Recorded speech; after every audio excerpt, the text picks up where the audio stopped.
Twizere ko tumeze neza twese bakunzi bacu kuri Rwanda Burundi TV ndetse n'abandi bakurikira Ndebero TV kuko ni chaîne cyashya y'umutumirwa twatumiye nsigaye mbona abenshi mujya no kumukurikira ni ibintu bishimishije. Jean Pierre ndakeka twasuza abadukurikiye. Reka dusuza abadukurikiye. Ndabizi ko babagiye bari ahantu hatandukanye. Ariko cyane cyane turasuhuza bari mu ntara zombi. Ntara y'u Rwanda yewe n'iy'u Burundi. No kuvuga ko ya terime yanjye kuvuga ko u Rwanda n'u Burundi ngiye mbona igihugu kimwe nawe ndumva yarakwinjiye. Yego rwose ni igihugu kimwe biragoye ko habitandukanye. Ubundi ngiye navuze ko usibye umuntu w'umupolitisi. Undi muntu usanzwe uvuga ko u Rwanda n'u Burundi atari igihugu kimwe uwo muntu kuri ngiye yarayobye. Cyane rwose. Cyakora uri umupolitisiye wo ufite ibintu ushaka kumbwira ati dore ngiye hari umuntu wampaye akazi kandi ntago Evariste wakampaye. Yego. N'umuntu w'umurundi nawe umupolitisi ashobora kuvuga ati ngewe dore Evariste ni wampaye akazi ngo ngiye mwumvira ntago ari ruguru bakampaye. Yego. Aho ngaho nakumva koko birumvikana. Hako se nk'umuntu usanzwe wowe ni iki watanga gitandukanyije ibyo bihugu? Ntacyo. Byakugora ko wakibona. So rero ubundi ni igihugu kimwe ibindi ni politike. Ni iki? Ubundi geopolitique harimo amagambo abiri. Harimo geo byanye ubwo n'ubumenyi bw'isi bw'ahantu muri n'ahantu muri make. Abantu barabyumva n'ubumenyi bw'isi geo. Noneho politique ni policy turuka kuri policy. Kandi policy ni uburyo bw'imyanzuro abantu bahitamo kubaho ni decision making. Bundi politics it's all about decision making. Nyine imyanzuro wahisemo ni yihe. Nukuvuga ngo rero noneho iyo ubifatanyije ukabihuza ni politique ariko ijyanye na regio. Irenga huri ikagera n'ahandi. Iyo turebye wenda nka geopolitique y'isi urumva duhita dufata isi ukwiri tukayishwanyaguza tukareba uburyo ki ba acteurs majeurs bagenda bagiramo ijambo muri iyo geopolitics. Ni gutyo nayi gusobanurira mu buryo myumva. No kuvuga ngo nimba mbyumvise neza geopolitique no kuvuga ngo ni politique y'ahantu tugendeye kuri geography hari. Yego. Isano rihuza ibyo bintu byo bita geopolitique. Yego. Okay none ukaturebe Amerika. Yego. Yahoze iyoboye isi haba muri economy haba muri politique haba no mu muco. Yego. Wabonaga ko umuco w'abanyamerika rwose ari ufasha isi. Ese ibyo bintu ko bikimeze byararangiye muri izo nzego eshatu ni Amerika itakiyoboye neza byabaye ryari dushushanyije uko ibyo bintu bihagaze. Ni ukuvuga ngo ubundi Amerika ikimara kubona independent mu 1800 batangiye kuoninga ibihugu by'amahanga kutivanga muri politique y'imbere muri Amerika. Icyo gihe murabizi ko Amerika rero akolonijwe n'Ubwongereza babifashijwemo n'Abafaransa babasha gutsinda Ubwongereza muri guerre de Sept Ans. Yari intambara yamaze imyaka 7. Ni ukuvuga ngo kuva icyo gihe Amerika yagomeje kubaka ubuhangange bwayo. Noneho aho biziye bikagira mu ntambara y'isi ya mbere n'iya kabiri byaciye intege cyane ibihugu by'Uburayi kuko nibyo byari bifite ijambo mbere yuko izo ntambara ziba. Ibyo byari bifite imbaraga. Ariko izo ntambara zibaye zasenye cyane Uburayi. Noneho bituma Amerika irushaho kuzamura igitinyiro. Igira ijambo kuko ni nayo yagiye itanga amafaranga yo gusana ibyo bihugu kuko yo ntago yarwanye ngo itakaza ibintu byinshi nk'Uburayi. Noneho byarushijeho guhumira ku mirari ubwo batsindaga RUSSIE mu ntambara y'ubutita.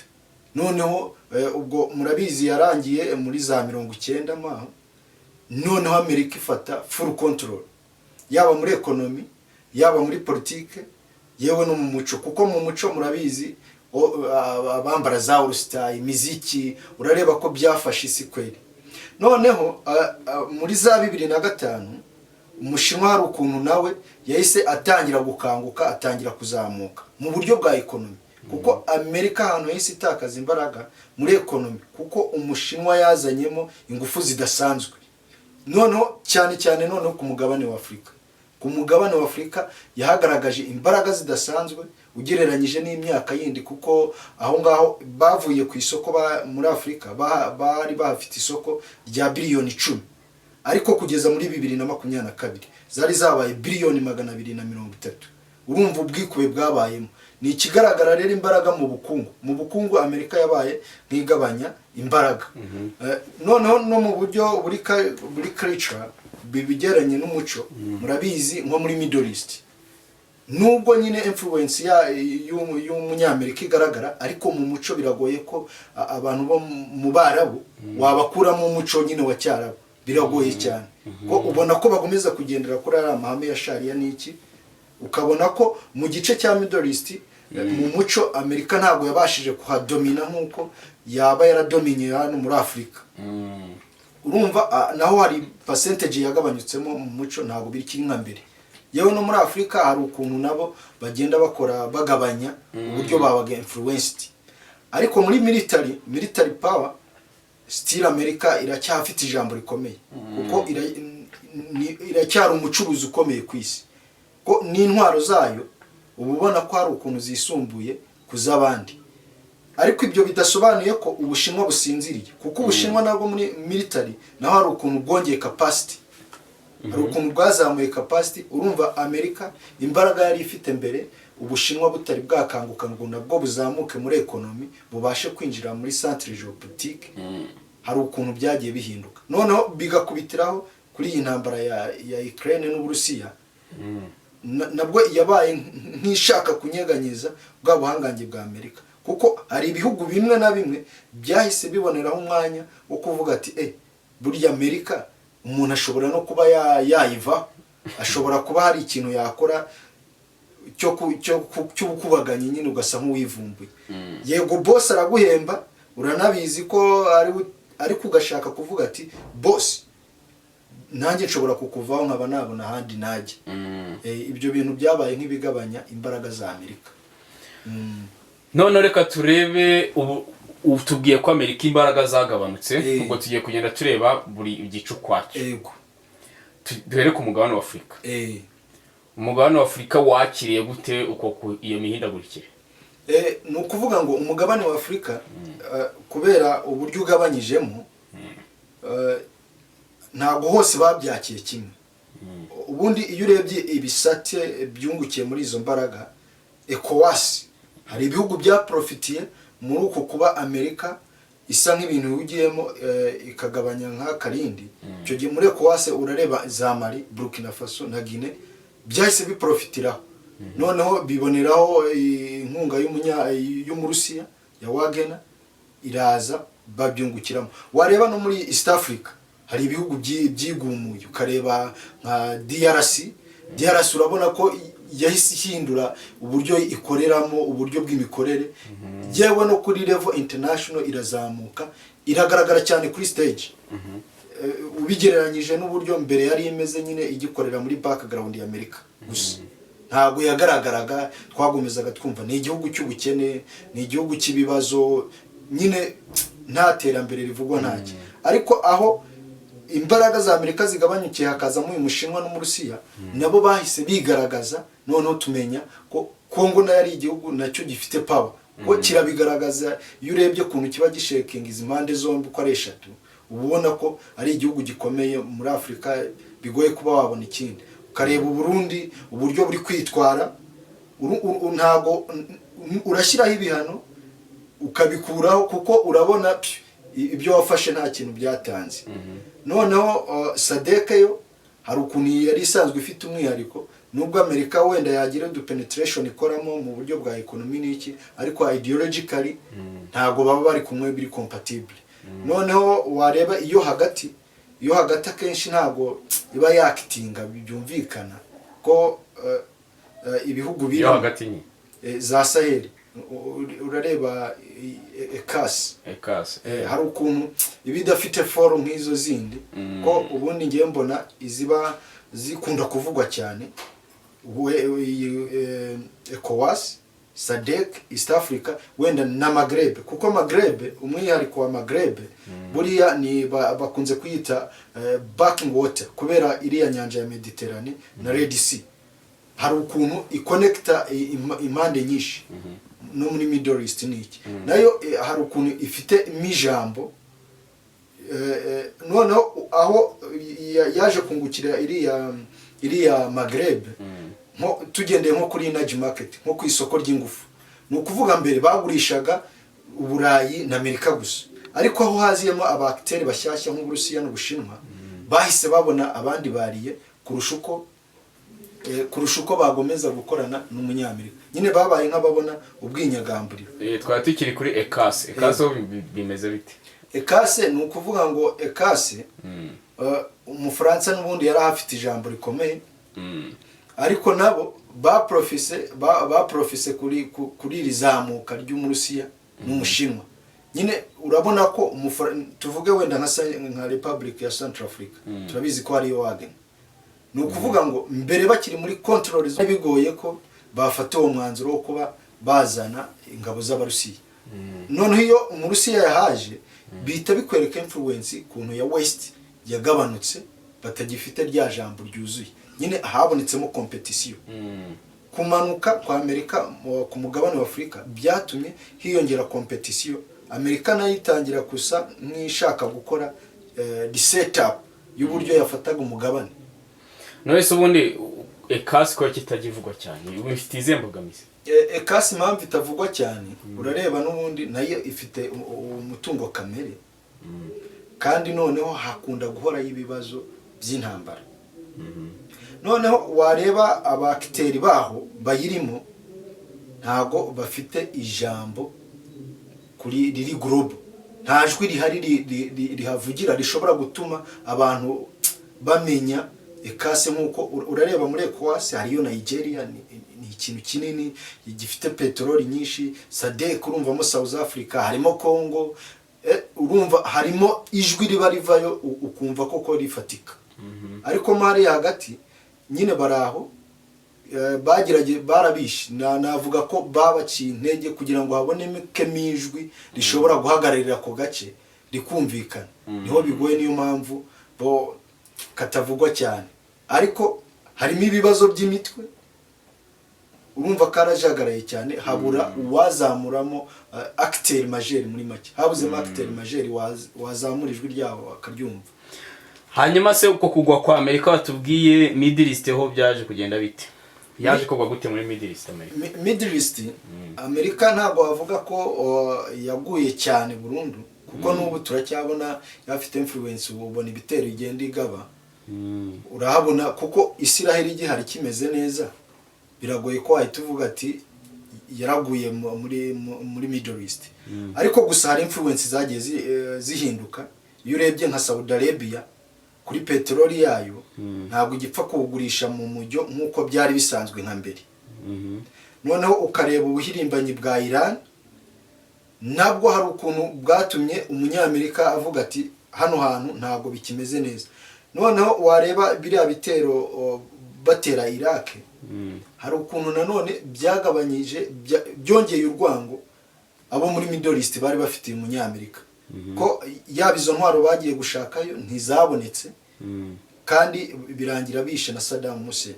Ni ukuvuga ngo hari igice cyari kimushyigikiye muri iyo region, kuko Abarabu n'abantu bari taye cyane ugereranyije wenda n'ibi bihugu byacu. Hari ukuntu bo basa nk'abashyigikirana byisumbuyeho.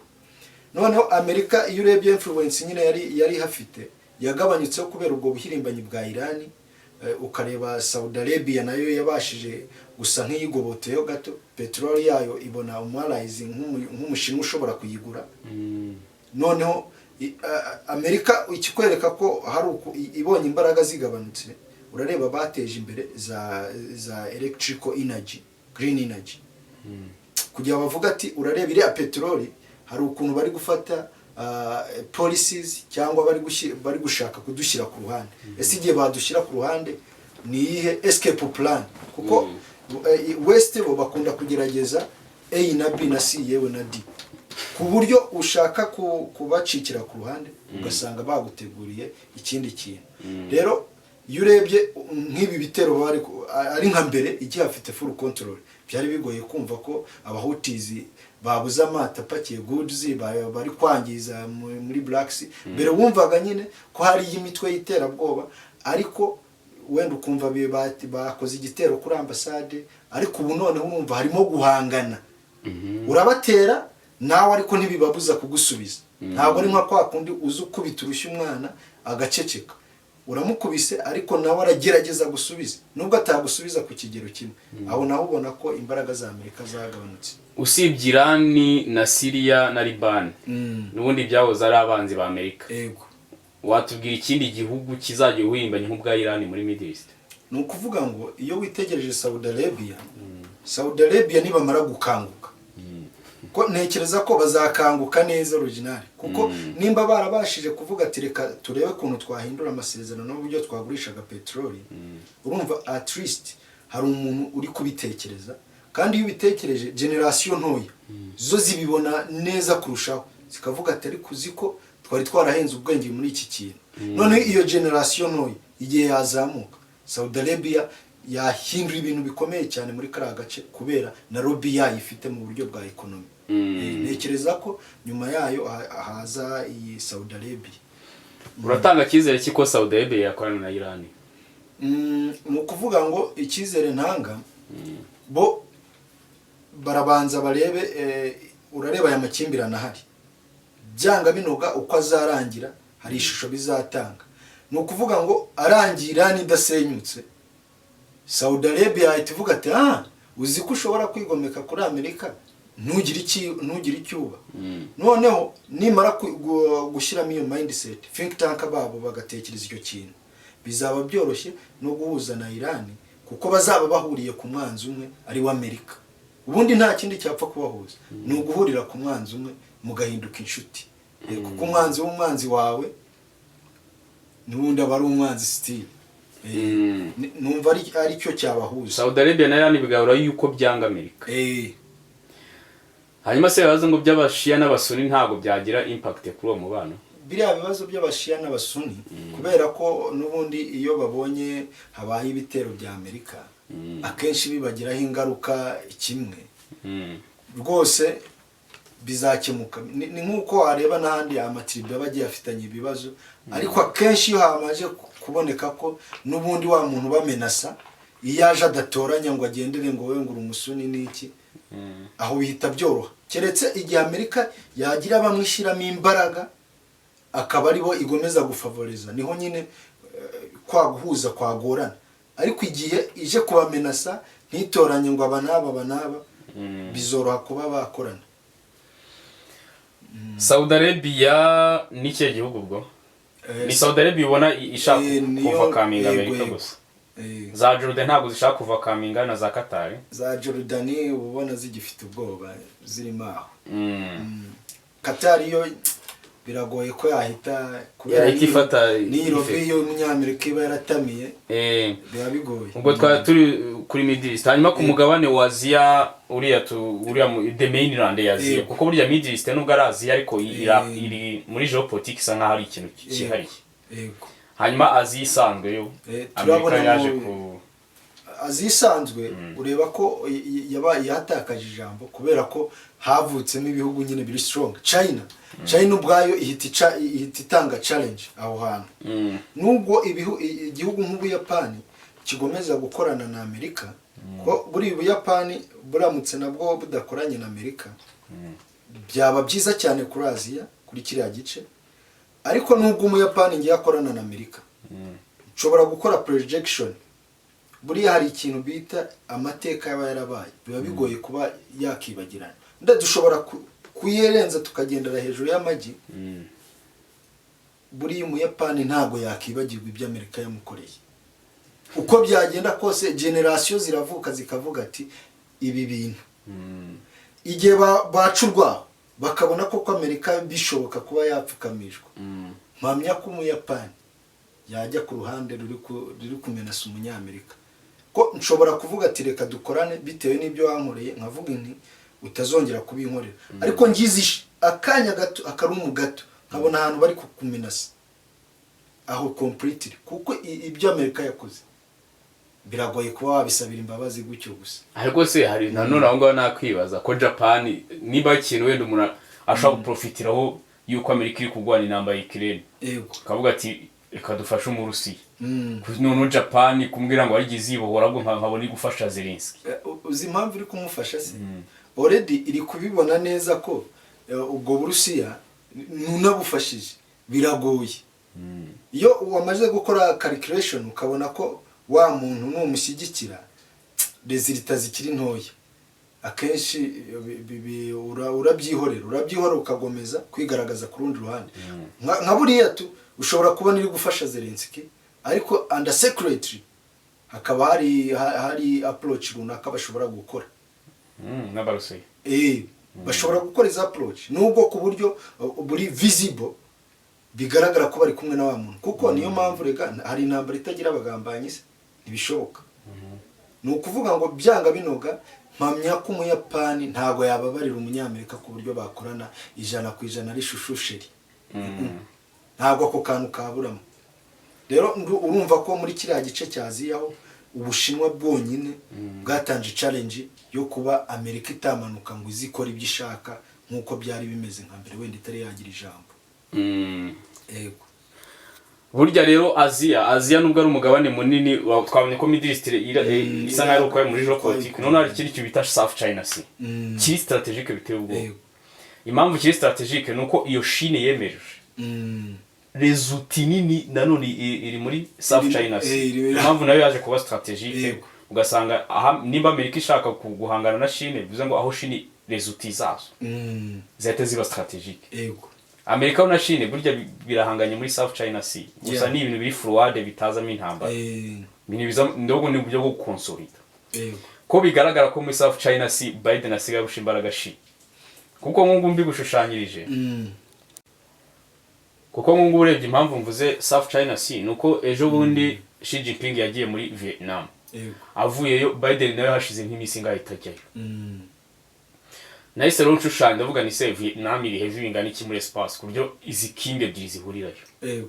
Naje gusanga Vietnam nicyo gihugu Biden asigaranye atarakonsolida muri South China Sea. None nicyo gihugu Xi Jinping asigaranye. Nureba ikintu bita Malaysia, Taiwan, Indonesia, Philippines, rwose igihugu Biden arabifite cyane.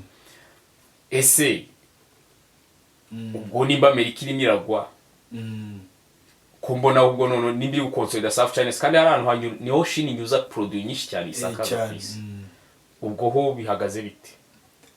Ni ukuvuga ngo Amerika donc udushushanyirize kuntu Xi Jinping agiye kongera kwigarurira Philippines, Indonesia na Malaysia. Ni ukuvuga ngo kuri ubu already urumva umunyamerika yarabarobinze arabafata. Ni ukuvuga ikintu agomba gukora ni ukubanza akavuga ati akareba resulti Amerika yakoresheje nawe akapplyinga the same agakoresha nk'ize ariko noneho akarenzaho. Kuko ibihugu bireba ahantu hari kuva inyungu iruti yindi. Kuko buriya mu mibanire y'ibihugu akenshi nta rukundo rwa kivandimwe ruhari, ni interest, ni zihe nyungu duhuriyeho. Ni ukuvuga ngo nubwo bisa nk'ibigoye ariko igihe biriya bihugu biri muri South bizareba bivuga ati Amerika nimba iramutse itakaje ijambo hano muri Afrika, ubundi iramutse itakaje ijambo muri Afrika ahandi byahita byikora. Ko bavuga toke Afrika ibashije kwigobotera umunyamerika, natwe hano nta jambo gifite. Ko abanyafrika nitwe banyuma rwose umuntu anyuraho byoroshye. Rero wabashe kwihagaraho byakorohereza bariya nabo kuvuga toke kuki tutakiyomeka ku Bushinwa, ku Bushinwa tubona buri kugaragara nk'uburi strong.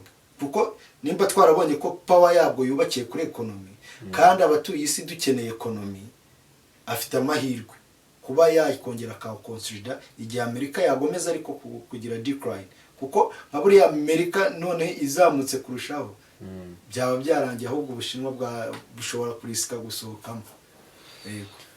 Wakomeje kutubwira Ubushinwa na Amerika. Putin we ko nta nigeze umushushanya. urareba Putin kubera ibibazo afite kandi tukaba twarabonye ko icyo ashobora kugufasha ari ukuguha Wagner kandi abantu cyane bakeneye ubukungu bakeneye ekonomi niyo mpamvu umurusiya atari gukunda kugarukamo. umurusiya numubona uramubona agarukiramo muri Afrika kuko Afrika niho nyine bakeneye ibyo bintu byo kugwana, bakeneye Wagner, bakeneye iki. Ariko hariya muri za Middle East ho hari ukuntu nabo baba bihagazeho at least ukabona uramuha intwaro z'icyuka nawe asanzwe zifite. Ariko twebwe na hano iyo guhaye intwaro z'icyuka usanga ari nziza mu karere urimo gose yagwa izo muri 30 ziraba ari nziza mu karere zirimo, ariko nuyijyana yo muri 30 muri kariya gace ntabwo yakora akazi gakwiye. Niyo mpamvu we kubera akunda gukoresha ibintu biri military kandi abantu cyane bakeneye ekonomi, niyo mpamvu bumvaga ntarimo mugaruramo kuko nawe twabonye ko adafite Ubushinwa none byahita bikomera kurushaho. Ubwo kuba Putin atabasha gukora ibintu bimwe na bimwe ngo ntibiteze imbere Amerika, ni ukuvuga ngo ntibituma Amerika iguma ihagaze. nyine kuba atabasha gukora ibintu bimwe na bimwe. Urareba nka Putin mu kiganiro aherutse kugirana na BBC yari ari gushinja Amerika ngo ko yakoze ikintu cy'ubugoryi igakontroleresha idolari. Noneho aravuga ngo byatumye igabanya power ariko ituma ngo akora trade hagati y'Ubushinwa bagakoresha amayuan, ko hari n'ibihugu na bimwe byagiye byemera kuba byagurisha mu mayuan. Ni ukuvuga ngo Putin nawe arabizi already we ko hagati ari icyuka. Nimba avuga ati yuan ryaboneye kuzamuka, ubwo ni ukuvuga iri rubi rye nta hantu rifite fonction. None ku cyarati faranga ry'abandi kuko niryo riri kugara. None sarati rye nta hantu rihagaze. None se wambwira ko ari igihugu kiri gukora trade mu marubi y'Abarusiya? Putin azungukira iki mu kuzamuka ry'iyuan? Ni ukuvuga ngo icyo azungukiramo ni ukuvuga ngo mu nkubitire numara kumunoza nanjye nshobora kubona uko neguka tukaba twasangira ku mbuto zavuyeho. Ubundi ni nka gutyo. Ni ukuvuga ati Amerika ngize ishaba yagwa wenda ikareka kumpangayikisha cyane kuko wenda uko Umushinwa yahangayikisha Umurusiya bitandukanye n'uko Amerika n'abariye bayo bamuhangayikisha. Kuko iyo urebeye nk'ibihano bamufatiye n'ubundi iyo Umushinwa atagomeza kuba yamwemerera kugura izo produit ubu biba bimeze nabi. Ese Ubushinwa nimba bushaka gushyiraho mekanizme zikinaga z'idolari, ese aba bari nako bashyiraho mekanizme zizamura iri ruble? Oya, kandi nta rumu bayishyigiyemo kuko iyo baba bashaka ko rizamuka bari kuvuga toke urareba Amerika iragufatiye ku idolari reka dukorane nawe muri ruble ryawe. Ariko China nyine iyo yemeje ko bakoresha yuan urumva ikeneye ko ari ryo rizamuka. Ahubwo unabyitegereje nko mu cyifuzo cya China koze analysis, ahubwo yo yakishimira kuba iri ruble bashobora kuvuga toke twakira yuan rikaba riri gukora ryose kuko niho byagaragaza ko nawe yabashije kwigarurira bwa bukungu bw'isi yose abonye iri yuan riri kugenda rijyamo. Ariko iri ruble ntago Jinping akeneye ko riza ku isoko. Nimba Xi Jinping ateza imbere faranga rye ari wakaba yazamura ifaranga rya BRICS ubwo ntiryaguye mu mazi. Rira faranga rya BRICS urareba muri BRICS haracyarimo n'ubundi divisionalism. None se bahuriye mu ihuriro ariko n'ubundi umuhinde ntari kumvikana n'Umushinwa. Irani ntabwo bimeze neza. Irani n'umuhinde si bimeze neza. Urumva ntabwo harimo gukorana neza kuko ukareba za Brazil ziri hirya iyo ngiyo ziba zikigendera kuko ibintu bikorerwa muri Latin America ibyishi babigurisha muri Amerika. Urumva rero ahantu ufite isoko rinini biragoye ko hari icyaha. Kubura kw'imbaraga za BRICS, kudakora kwa BRICS ubwo bigwisha Amerika cya birayizamura. Oye birayizamura. Birayizamura kuko nyine bo defo bafite nuko buri muntu ari gushaka inyungu ze. Ntabwo bari kwicara ngo bahurize hamwe. Buri ikintu Amerika n'abariye bayo barushe ayandi makoalisiyo bo nimba ari ikintu bahisemo bahurira kuri icyo kintu. Ntabwo wumva undi ku ruhande ari kwitakana. Ushobora kumvamo ijwi rimwe risa nk'irishuka ariko n'ubundi rikagaruka kuri wa mwanzuro bemeje bose kuko bose bagendera umujyi umwe. Ariko mu gihe abandi n'ibyanjye ngenzamuke urumva ahantu harimo divisionalism kugambana biranoroshye kugira ngo wishe undi. Yego. none ubwo BRICS tuye cyizere ki kuzayigikaje seti BRICS si ibya nonaha kugira ngo nyine ubundi abantu kugira ngo bayigarure icyizere izi venoma ziri kuba mu munsi wa none muri iyi minsi ya none nizo zizerekana koko nimba BRICS hari ikintu yatanga ariko iyo uri kubyitegereza contribution yayo iracyari hasi cyane, iracyari ntoya. Bishobora gusunikira Amerika kuba ahubwo yatsinda igashyiraho ya one world order bigahita birangira, kuko niba badafata mekanizme zatuma bagwa hasi bizatuma icyo Amerika yifuje ahubwo gikunda. kimwe mu bihugu bya Afurika bigaragaje amavugurura mu mikorere yabo, haba muri espace géopolitique, haba muri politique interne, haba politique générale, ni igihugu bita Congo. Yego. Géopolitique ya Congo uri kwibona gute? Ni ukuvuga ngo géopolitique ya Congo turabanza duhere interne turebe uko bimeze. Urareba President Tshisekedi akijyaho yagaragaje gukora afite intege nke kubera ko icyo gihe hari hakiri abakabilisti aribo bagize za pariroma, aribo bari mu ngabo bari hehe, agenda arwana no kubaca intege, kandi kuri ubu ubona ko yabigezeho. Iyo urebye nk'abamurwanya ubona ko yagerageje kuba balancing, nta jwi ryabo tucyumva.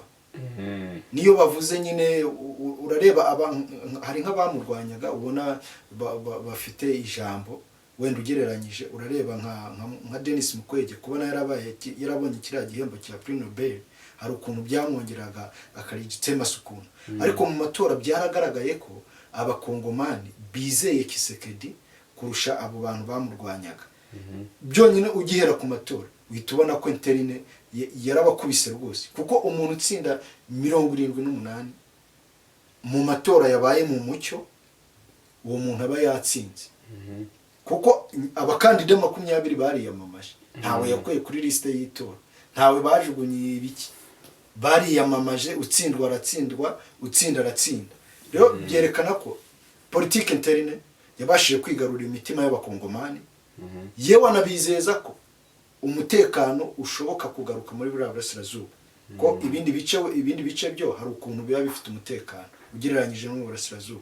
Kandi mu Burasirazuba iyo urebye ingamba yagiye afata, yaba ari ukongera FARDC ingufu ziri militaire, yewe n'uburyo buri spirit, kuko wabonye ko yabashije kurokrita abantu muri Kivu ya ruguru. Ubushize mu cyari kiganiro twakoze ubwo barokritaga abantu bagera kuri 816 gutyo. Urumva ko yabashije kukurura ba bantu baho nabo abinjiza muri system. Iyo ubonye rero abantu bavuka muri ako gace bigaragara ko yagerageje gukonsolida interne, abasha kongera icyizere mu baturage be, bamugirira icyizere bitandukanye no muri manda y'imyaka 2 yari yabanje. Ko imyaka 2 yari yabanje hari hakirimo influence y'abantu basizwe na Kabila, kandi Kabila urebye imikorere ye ntabwo yakitingaga ku buryo byazamura izina rya Congo. Ko twagomezaga kumva Congo ni igihugu gikeneye, Congo ni igihugu gifite indwara, imirire mibi, imiki n'ibiki, ariko we aranakubwira ko azagerageza guha agaciro ifaranga rya Congo rikazamuka. Icyo ni ikintu kiri successful mu buryo buri interne. Noneho ibikorwa remezo urareba yabashyiriyeho financial center yaratashywe, aba ari ikintu kiba kirimo amafaranga, ikigega hashobora kubamo investment igaragara. Urabona ko interne hari ukuntu yabashije ku maintain, yaba mu buryo buri military yazamuye urwego rwa FARDC n'imyumvire. Ndakeka noneho ubu ngo abasirikare barahembwa, si bya bindi bya mbere ngo umusirikare yafataga imbunda akihembereshereza muri quartier. Ubungu urabona ko ari ibintu bifite logistic. Noneho ukareba mu buryo bw'ubukungu hari uko kuzamura ifaranga, hari ibikorwa remezo, hari amadiro yagiye asinanya na China, ubona byose byerekera ku bikorwa remezo. Urumva interne yashyizeho vi, nta kintu kindi wazushyiraho. Noneho reka tumurebe mu buryo buri regional. Nitumureba mu buryo buri regional, urareba ari mu miryango 3, ari muri EAC, ari muri SADC, ari muri ECAS. Urumva umuntu uri muri iyo centre, urumva ahantu hose baramurebaho. Nureba muri SADC urabona ko imwumva cyane, kugira ngo bakumve nuko hari mechanisme baba bakubonamo gutya bakabona ko uri strategique muri ako gace. SADC rwose yubaha Kongo, navuga ko yubaha Kongo bigaragara, kandi ntabwo bakubaha udafite politiki bakonvenka, werekana ibyo ushobora gukora. Noneho wareba muri EAC, Kongo ikimara kwinjiramo hari ukuntu EAC iyo yahise icikamo ibice, kubera ko hari abashyigikiye ko Kongo yagira ubusugire bwayo, hari n'abandi bumva ko itasobanuka. Noneho ibyo byahise biyicamo coalition, hajyaho abashyigikira Tshisekedi, kandi urabona ko aribo babaye benshi ugereranyije n'abatamushyigikiye muri EAC. Urumva aho hantu yari ahakonsolide. Noneho wareba muri ECAS, nimba baramuhisemo kugira ngo abe umuhuza wa Chad, ni ukuvuga ni icyizere bamufitiye. Urabona ko regionali afite ingufu ziragaragara, buri wese ukeneye ko nawe hari ibyo byakemuka abumwariye we. Abenshi rwose abafite think tank bababariye ba Tshisekedi. Urumva ko regionali naho hari ukuntu yavivuye ibintu byabo. Noneho twamureba rero global niho yitubona kuntu Kongo itinyitse. Urareba mbere Amerika yarategekaga ibintu byose bigahita bibuko ibitegetse, ariko ubu ngubu aho hazemo na kwa guhirimbana k'Ubushinwa, Uburusiya, noneho akiyongeraho n'iyi politike y'Ubushinwa ya Belt Road Initiative, wabonye ko hari ukuntu byongeye imikoranire y'Ubushinwa na Kongo. Noneho Kongo ibasha no kwagura intwaro ziri militarize, ko urareba ubundi umunyamerika aranakugurisha intwaro akazikugurisha zihenze. Umushinwa yagerageje gukora intwaro n'ubundi ziri compatible n'iz'abanyamerika, ariko ku giciro at least kiri reasonable, kidahenze.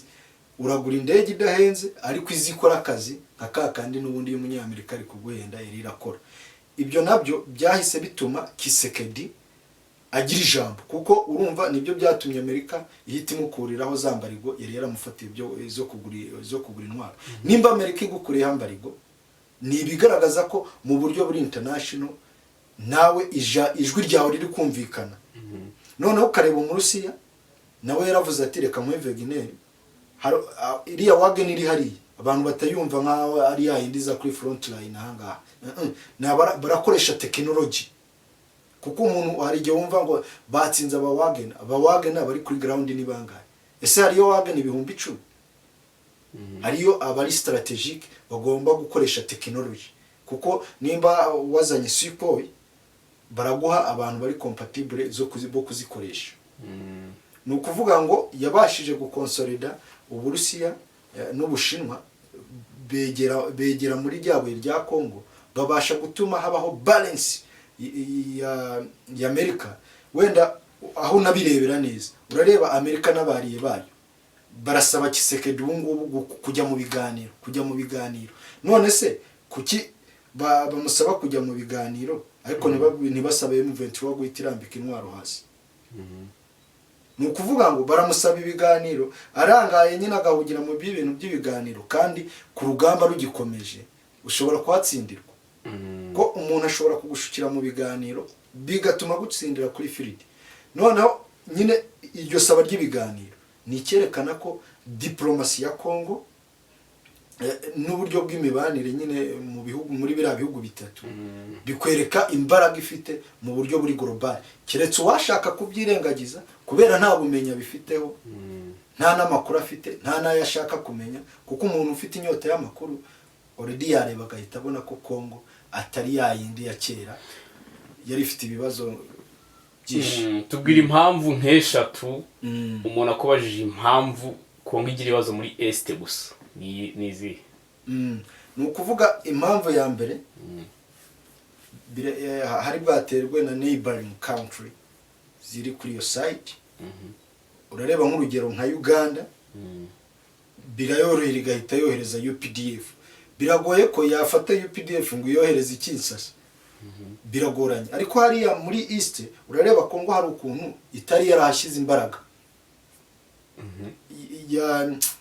yari yarabaye nk'ihashyira ku ruhande, kuko buriya umutwe kugira ngo ubone aho imenera nyine uhicare nuko koko utari wahashyize imbaraga.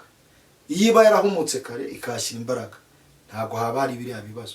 Hariho icyo ngicyo neighboring country, noneho hakazamo iki kintu cya Rwanda phone kuba iri trans borders. Muri ibyo bihugu binyanyagiye hari ukuntu bihita byoroha kuba nyine byatuma havamo ikibazo, kuko na ahantu hahuriye abantu bagiye bafitanye icyo bapfana. Urumva nimba mfite mubyara wanjye mu gihugu cyo hakurya, dushobora gukorana ku buryo dushobora no kugambanira igice kimwe, ugasanga hari umutekano twangije. Icyo kinuzo cya Rwanda phone nacyo kiri mu byabiteza. Noneho hakiyongeraho ikibazo cy'imitwe ibituruka muri neighboring country. Ubundi ni nacyo kibazo gikomeye, kuko imitwe ituruka muri neighbors, each country, buri gihugu kwacyo, iyo mitwe kiba kivuga ko ari yiterabwoba. None kubera iri ku butaka bwa Kongo baraza kuyihigira kuri ubwo butaka, kandi niba yihiga urumva abaturage baragiramo ikibazo iki, harahita havuka ya insecurity. None nyuma yo kubona ko havutse za insecurity, hagiye havuka imitwe yishakira ibuye. Buri muntu ubonye akalinki agakora umutwe, ubonye akalinki agakora umutwe. Noneho na bya bihugu nyine bidashaka ko haba hari umutekano bigaba bya profitiramo biturutse kuri Zambia nyine bigiye bihana. Ibyo bintu kuba hari ibihugu bituranye nayo bitubaha ubusugire bw'ibihugu, kuko habayeho kuba ubusugire biragoye ko wajya invading ikihugu cy'abandi. Hakaba ya Rwanda phone iri transfrontalier igenda inyura ijya mu yindi mipaka. Noneho no kuba leta ya Kongo ubwayo itari yarahashyize ingufu zihagije ku buryo nta hantu wapfa kumenera. Dushimira abadukurikiye, murakoze. Murakoze cyane. Abanyarwandakazi, inshuti z'u Rwanda, abari hanze y'igihugu, abari mu gihugu imbere ndetse no mu bihugu bidukikije, uyu munsi twabazaniye muganga uvura ibya kinyarwanda, akaba avura indwara zose zananiranye. Indwara zose, ikibazo cyose waba ufite, hamagara muganga 0783 uyu muganga arizewe, agaruza ibyibwe, ahereza abagore babuze urushako bagashaka, abagabo banywa inzoga bakazivaho, abakobwa babuze abagabo babona abagabo. Uyu muganga nta ndwara n'imwe atavura. Abashaka kujya mu mahanga, abacuruza mu gahomba, abafite ibibazo bitandukanye byo mu ngo zanyu, mwese muhamagare muganga 0783 ni umuganga utajya unanirwa n'indwara n'imwe ibaho yo ku isi. Ukeneye ubutunzi, ukeneye kugubwa neza mu rugo rwe, abagabo batesa abagore, abagore batesa abagabo, uyu muganga byose arabishoboye.